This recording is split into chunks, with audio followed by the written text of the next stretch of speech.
Please, could she be more out of my league? Ross, back me up here. He could never get a woman like that in a million years. Thank you, buddy. For 10 seasons on the hit TV series Friends, Matthew Perry played Chandler Bing, pal to David Schwimmer's Ross and Matt LeBlanc's Joey. Could we be more white trash? Well, I loved Chandler. I loved the show, and I also knew, remember this, because it's going to be the best time of your life.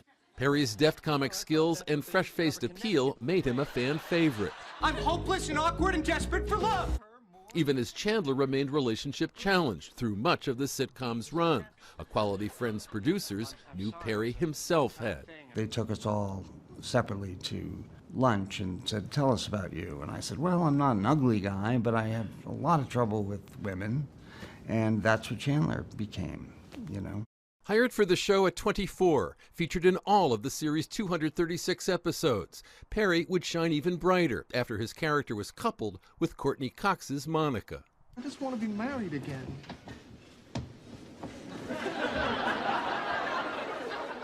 And I just want $1 million. The show's success made him a breakout star in the 90s. But Perry was more than Friends. His guest starring role on The West Wing earned him acclaim, showing he could handle drama and comedy. I was saying that it's good that you can buy food for less than an entire wage.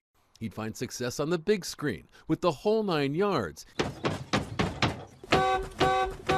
He'd join Michael J. Fox as the only actors to have a #1 movie and a #1 TV series simultaneously. And he'd star opposite Salma Hayek in Fools Rush In. You are everything I never knew I always wanted. Yet his evident intelligence, his easy charm, and that engaging grin would often conceal how challenging life was for the Canadian-bred Perry.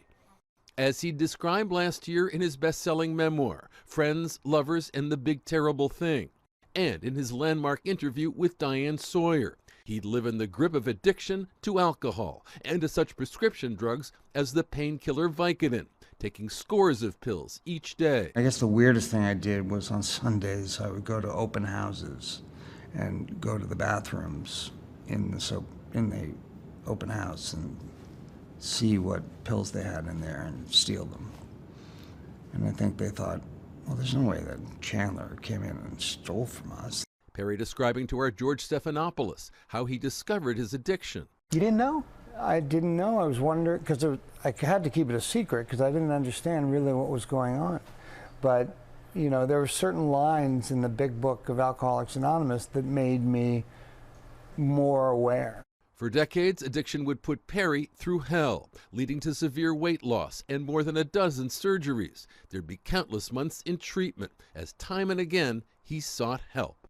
Your disease is just outside, just doing one-arm push-ups, just waiting for you, waiting to get you alone. Because alone, you lose to the disease. And now I finally feel okay and feel like I've got some strength. What's your dream day? Playing games, watching movies. I want to work out. I want to play pickleball. I play it almost every day.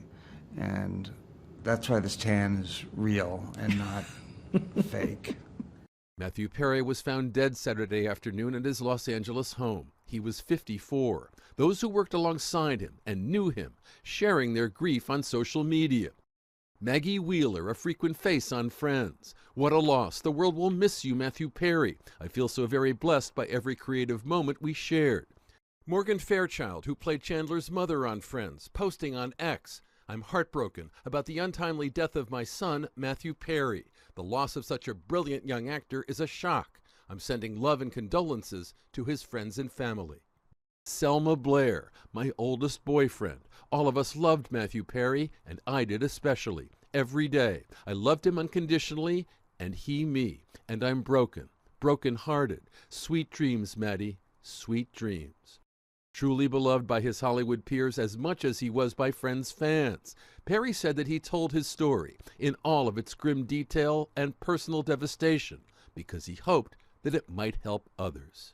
I don't like talking about it, but I know it's going to help people to talk about it. Also on social media, the voices of those who were helped by his story, encouraged or moved or made to feel less alone in the world. For that accomplishment, and even more so, for all the laughter he brought into being, Matthew Perry will be mourned, he'll be missed, and he'll be remembered. Chris Connolly, ABC News, Los Angeles.